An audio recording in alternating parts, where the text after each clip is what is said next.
ఆడవాళ్ళ చదువులు, ఆడవాళ్ళ ఉద్యోగాలు, ఈ బలిసిన మగ సంస్కృతి వల్ల వాళ్ళు చదువులు, ఉద్యోగాలు మానేసుకోవాల్సి వస్తుంది. భద్రత పేరు మీద. అంటే ఆడవాళ్ళని తిరిగి ఇళ్లల్లోకి నెట్టే ప్రయత్నాలు తప్ప ఇంకేం కాదు ఇది. ఇవాళ బట్టల గురించి మాట్లాడతారు. రేపు మీరు బయట తిరిగితే జరుగుతున్నాయి కాబట్టి మీరు లోపల ఉండండి, గడప దాటకండి అని చెబుతారు. అంతే కదా! దీని కొనసాగింపు అదే కదా! కాబట్టి అసలు ఈ దేశంలో ఆడవాళ్ళ సమస్య ఏంటి?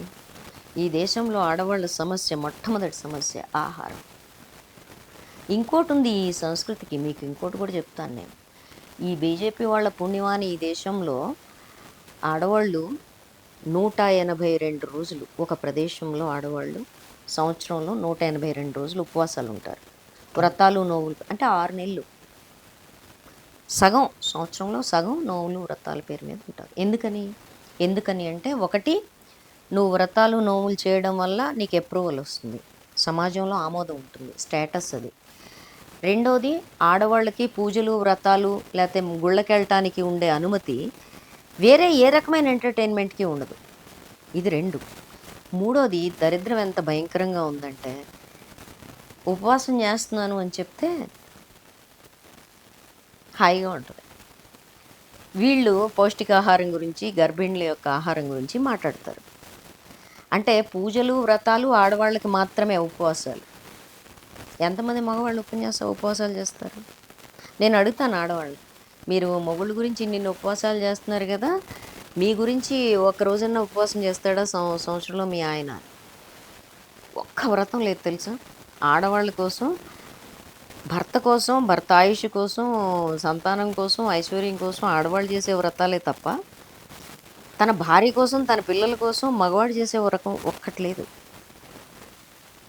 పురుషాధిక్య మత సంస్కృతికి ఇంతకంటే పెద్ద ఉదాహరణ అక్కర్లేదు. దీనివల్ల జరుగుతున్న పరిస్థితి ఏంటి? ఇవాళకి 36% పౌష్టికాహార లోపం పిల్లలు, ఇవాళకి లో వెయిట్ బేబీస్, తక్కువ బరువుతో పుట్టిన పిల్లలు, తద్వారా నెలలోపు మరణాలు, శిశు మరణాలు. ఇవన్నీ ఎందుకు జరుగుతున్నాయి? దీంట్లో భాగం కాదా? ఇది సమస్య కాదా? అత్యంత ఎక్కువగా బాల్య వివాహాలు జరిగే దేశాల్లో మన దేశం ఉంది. సబ్ సహారన్ ఆఫ్రికన్ కంట్రీస్ ఉంటాయి కదా, వాటితో బరాబర్ ఉంది మనది. తర్వాత ఆడవాళ్ళ సమస్య ఏంటి? వాళ్ళ వేతనాల సమస్య. ఇప్పుడు మన్రేగా తీసేసిన విషయం మీకెవరికి దాని ఎఫెక్ట్ కనపట్లేదు, మాకు క్లియర్ కనపడుతుంది. గ్రౌండ్లో అల్లాడిపోతున్నారు జనాలు, ఆడవాళ్ళు ముఖ్యంగా. ఏంటి మన్రేగాకి ఆడవాళ్ళకి మ్యాక్సిమం ఆడవాళ్ళు దాంట్లో ఎంప్లాయ్ అవుతున్నారు, అయ్యారు కూడా. అయితే ఏంటంటే, చాలా దీంట్లో జాబ్ కార్డు, ఫ్యామిలీ కార్డు ఇస్తున్నారు. అంటే మగవాడికి పని ఉంటే ఆడవాళ్ళకి ఉంది, ఆడవాళ్ళకి పని ఉంటే మగవాళ్ళకి ఉంది. ఎక్కువ రాష్ట్రాల్లో జరుగుతుంది. 100 days ఎక్కడా లేదు, 80 days. అది కూడా చాలా ఇంపార్టెంట్ వాళ్ళు.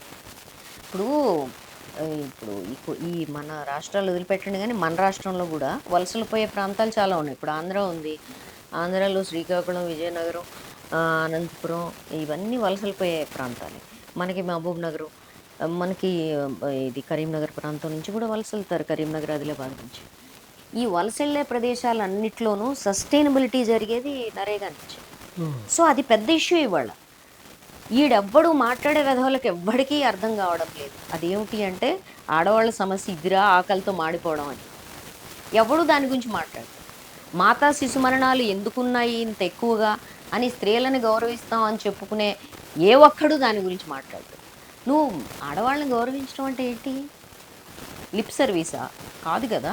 ఆడవాళ్ళని గౌరవించడం అంటే వాళ్ళకి సౌకర్యాలు ఉన్నాయా లేదా చూడాలి కదా. ప్రసవంలో ఆడవాళ్ళు చచ్చిపోతుంటే నువ్వు ఏ రకంగా గౌరవించినట్టు? వాళ్ళని బోర్డులు పెట్టుకుంటేనా? సో ఇది సమస్య. ఆడవాళ్ళు స్కూలింగ్ ఇవాళకి కూడా భారతదేశంలో 10 సంవత్సరాలు స్కూల్కి వెళ్ళే ఆడపిల్లల సంఖ్య ఎంత అండి చెప్పండి? బిలో 40 yearsలో ఎంతమంది ఆడవాళ్ళు వెళ్తున్నారు?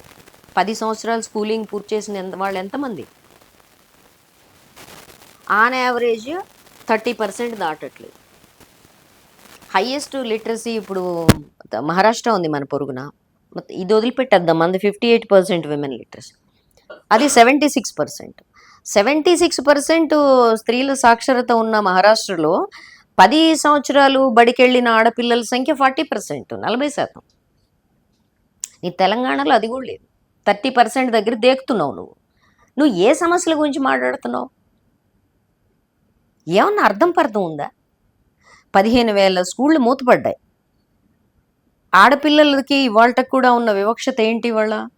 వాళ్ళు ఇవాళ మగపిల్లగాడిని ప్రైవేట్ బడికి పంపిస్తారు లేనోడు కూడా. ఆడపిల్లల్ని సర్కారు బడికి పంపిస్తారు. ఎందుకంటే వీళ్ళు చదివినా చదవకపోయినా పర్లేదు. వీళ్ళ మీద పెట్టుబడి పెట్టక్కర్లేదు. నీకు సర్కారు బళ్ళు మూతపడుతున్నాయి. అంటే ఆడవాళ్ళు నిరక్షరాస్యులుగా మారడాన్ని ఈ ప్రభుత్వం విధానాల వల్ల కారణం అవుతుంది. ఆడవాళ్ళ నిరక్షరాస్యత నీకు సమస్య కాదే. వాళ్ళని పైనుంచి కింద వరకు కప్పటమే నీకు సమస్య.